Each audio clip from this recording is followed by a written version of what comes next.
What's up, Internet? My name is Matthew Santiago from MJS Reviews, and right now I want to talk about the TV show Daredevil. It's the second season. It's about to start in a couple weeks, and right now I want to talk about the first season because I think it's a freaking great show, and you should be watching it. And I want to talk about some of the best things about this show, and kind of just get you prepared as to what is going to come in season 2.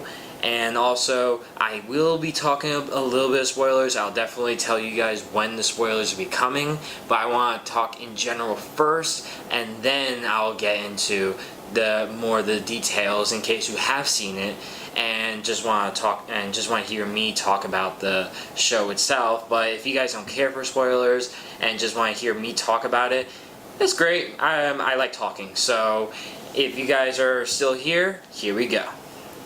So Daredevil, the Netflix series, is a show about the Marvel character. He is a lawyer, Matt Murdock, who is essentially he's blinded as a child, and he gets these superpowers that allow him to get a radar sense. He can sort of see better now because of the fact that he's blinded. It's a comic book show, so you just gotta buy it, all right?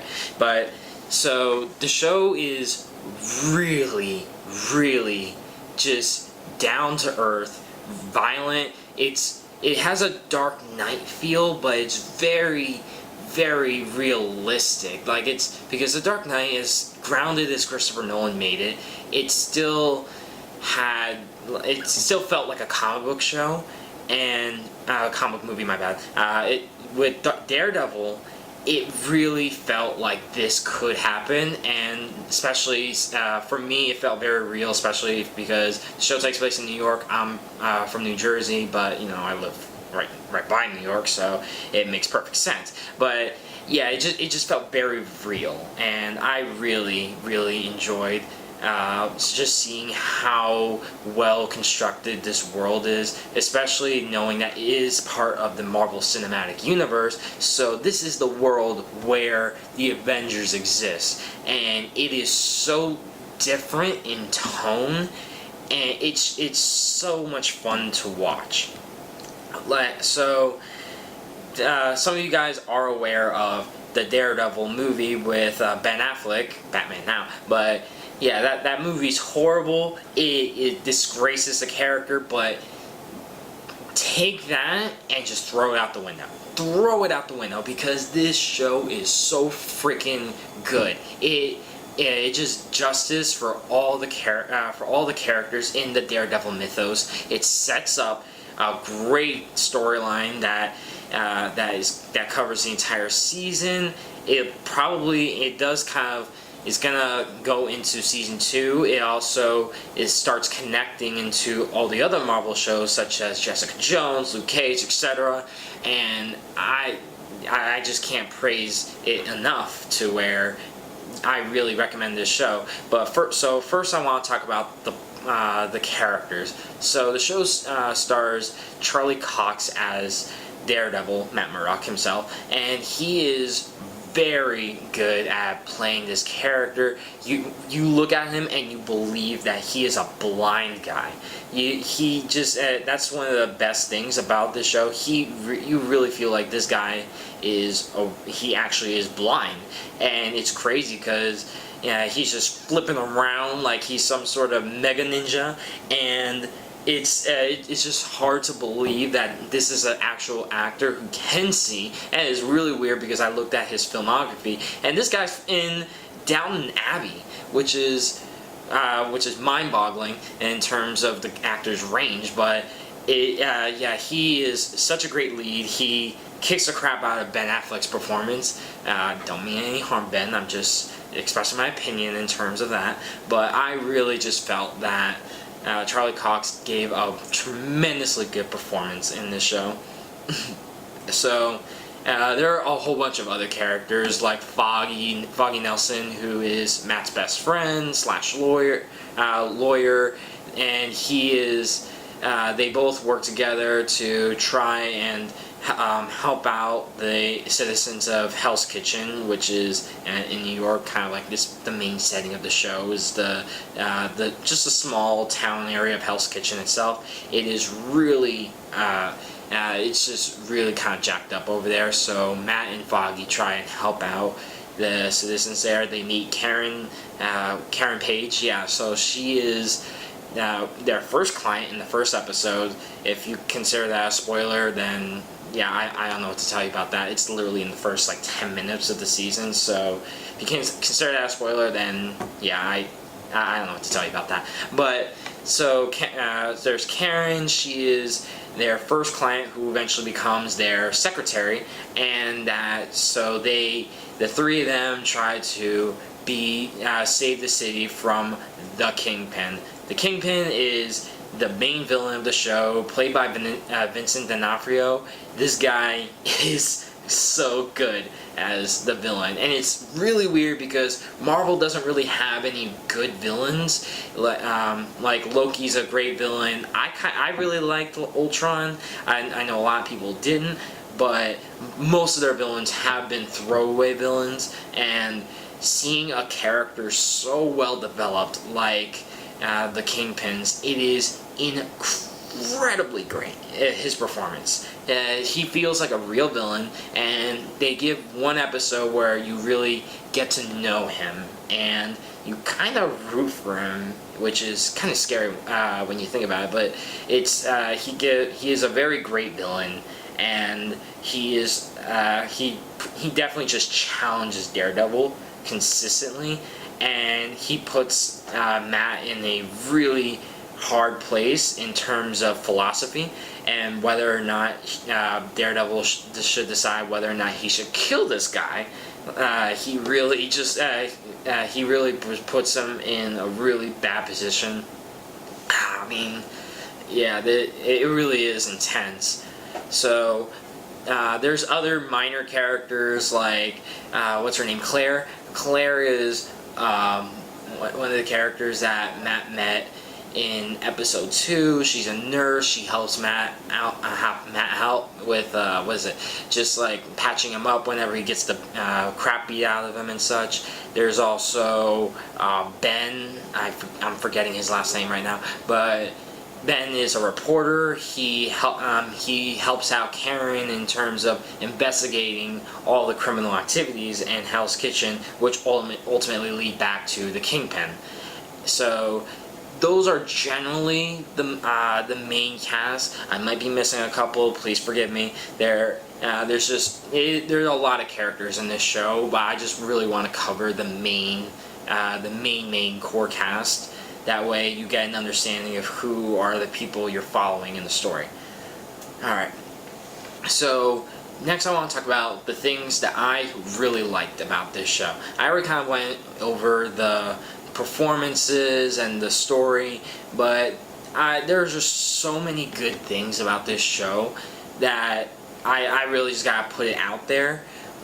First of which is not even just the tone, but the choreography. The choreography of this show is amazing. It is incredibly great. Oh my gosh, this show has so much real fighting sequences. It feels like you're watching The Raid. The fighting sequences put in Daredevil, it puts the Dark Knight fight scenes to shame. It puts it to shame. I love the show for the fighting sequences. Like if I get bored every now and then, I'll just put on the fight scene in the end of episode 2. It is one of the best fight scenes I've ever seen in any superhero show and any superhero like content, whether it's movies or TV. I loved it. It's incredible. And so the fighting sequences all feel very real. It feels that you can feel the pain that Daredevil is taking when he gets hit. He feels like a real person because he gets tired when he's fighting, and you just feel his pain in that.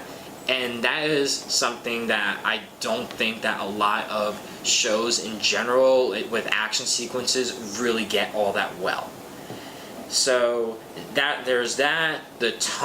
Some of the story elements I really liked. I really liked the general story of Daredevil taking on the Kingpin. He was definitely challenged morally, and you really get to understand his philosophy in terms of whether or not he should take a life or not. And I really liked it. It's very, very character based, and I really like character arcs, so they did a really good job with that. What else?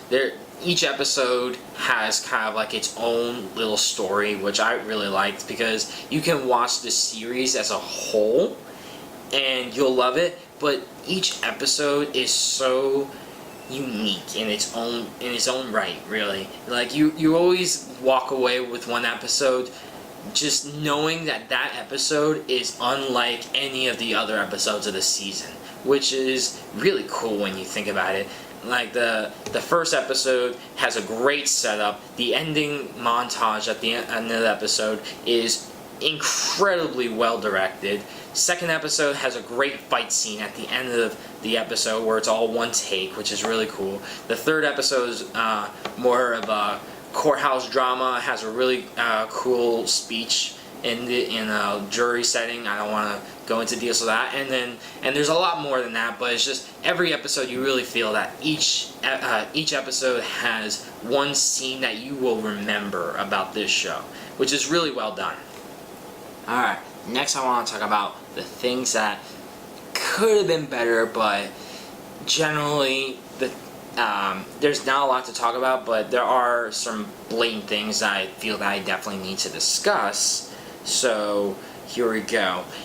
So the first 9 episodes are so freaking good. They are so freaking good, and once you get to episode 10, the show slows down a little bit, and it's hard because the season itself is 13 episodes, and you decide to slow down, like kind of like lower the stakes a little bit, and by episode 10, I just think that the build up back to episode 13, it wasn't as high as it was once you got to the 9th episode, which is, in my opinion, the best episode of the season. You're just so emotionally invested, and you're ready for all the crazy events to go down, and I wasn't disappointed by the finale. I actually really liked it. The issue was the fact that they just made a better episode in episode 9. They set the bar way too high